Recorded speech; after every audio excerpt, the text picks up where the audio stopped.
Enduring love. Having loved his own who were in the world, he loved them to the end. John 13, verse 1. On the eve of his betrayal, with the cross looming and his disciples soon to scatter in fear, Jesus gathered for a final meal with those he had chosen.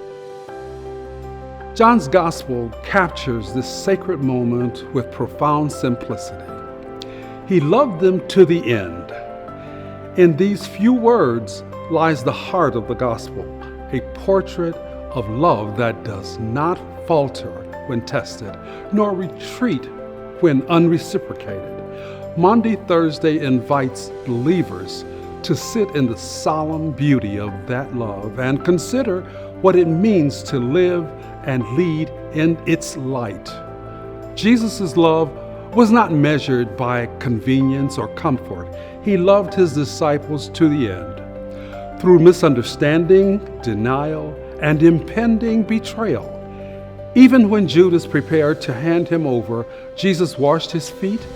This act defies the logic of self-preservation and exposes the radical nature of divine love. It chooses humility over pride, servanthood over status, and mercy over resentment. In a world that often celebrates conditional loyalty, Jesus models a love that stays steadfast, sacrificial, and whole. On Maundy Thursday, the Lord of all creation takes on the posture of a servant by kneeling and washing feet. Jesus redefines leadership. True authority, he teaches, flows from humility. True influence begins with compassion for those called to lead, whether in church, community, or daily life.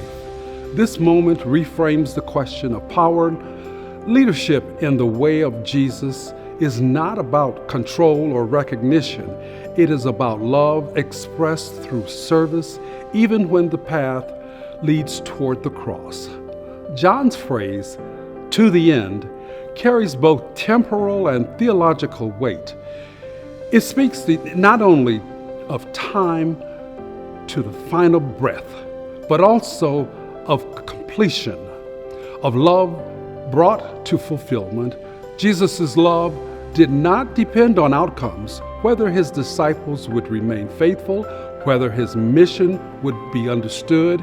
His love persisted through uncertainty. This perseverance reminds us that sacred love is not contingent on success.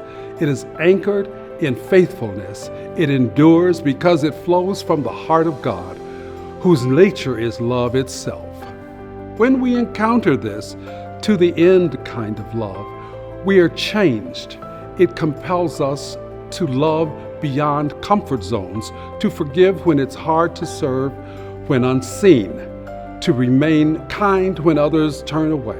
Such love reshapes relationships, communities, and even systems. It invites us into a pattern of living that mirrors Jesus, courageous, compassionate, enduring. On Maundy Thursday, we remember not merely an act of service, but the sustenance of a love that would carry Jesus through betrayal, trial, and death. He loved them to the end. These words draw us into the depth of divine compassion that refuses to quit when goodness is costly. As followers of Christ, we are summoned to embody the same sacred endurance, to love steadily, deeply, and faithfully, even when outcomes are uncertain. That is the measure of a disciple and the sign that we have truly encountered the heart of Jesus' enduring love. Amen.